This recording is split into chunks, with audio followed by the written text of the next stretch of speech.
तेसालोनिकेकारांक पावलुचें पयलें पत्र. तेसालोनिकेंत तिमोथाचें काम. चॅप्टर 3. देखून आमचें मन आनीक समाधान जायना जावन अथेनांत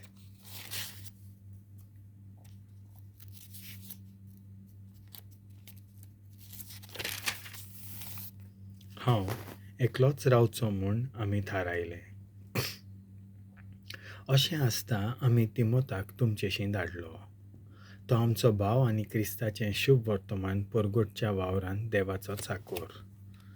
तर तुमकां गोठाय दिवचे खातीर आनी तुमचो बोवाट थिरावचे पासत आनी तुमी भोगतात त्या कोश्टां दोगडां मदें कोणूच आलोना जावंक आमी ताका तुमचेशी पाठयलो.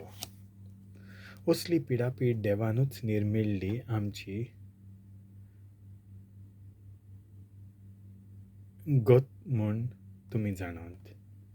तुमी कश्ट दोग भोगचे पडटले म्हूण तुमचे मदें आमी आसलें तेन्ना आमी तुमकां आदीं फुडेंच सांगलोलें आनी तशेंच घडलें म्हूण तुमी पळयलां. त्याच पासत आमच्यान आनीक राव नजो जावन तुमच्या बावाटाची खबर घेवंक म्हूण आमी तिमोथाक धाडलो. सैतानान तुमकां एका वेळार नाडलीं जायत आनी सगलो आमचो वावर निर्फळ जाला जायत म्हूण आमकां व्हड हुस्को जालो.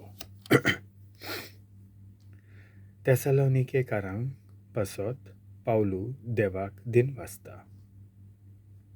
आतां तुमकां भेट दिवन तिमोथ आमचेशी परत आयलो आनी तुमच्या बावाटा आनी प्रितीमोगा विशीं ताणें आमकां बरी खबर दिली. तुमी सदांच मोहिपासान आमचो उगडास कोत्तात म्हूण आनी जशें आमी तुमकां पळोवंक आशेता तशेंच तुमीय आमकां पळोवंक अत्रेकतात म्हूण ताणें आमकां सांगलां. आनी देखून भावा भयणीनो, तुमचो बावाट पळोवन आमच्याच सगळ्या अडचणींनी आनी कोश्टां दुखी मदें तुमचे वरवीं आमकां धीर मेळ्ळो.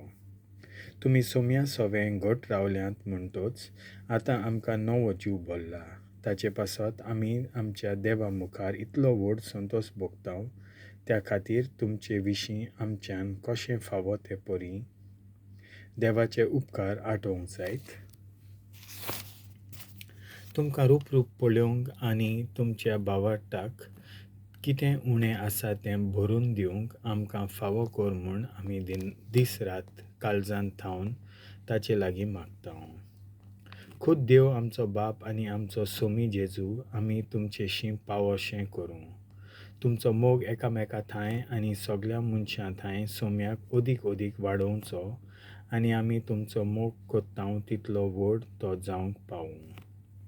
सगळ्या आपल्या भक्तां बरोबर जेजू आमचो सोमी येतलो तेन्ना आमच्या देवा आनी बापा मुखार तुमी शुद्ध निर्मळ आसचे खातीर तोच जेजू तुमचीं काळजां पवित्रायेन थीर करूं.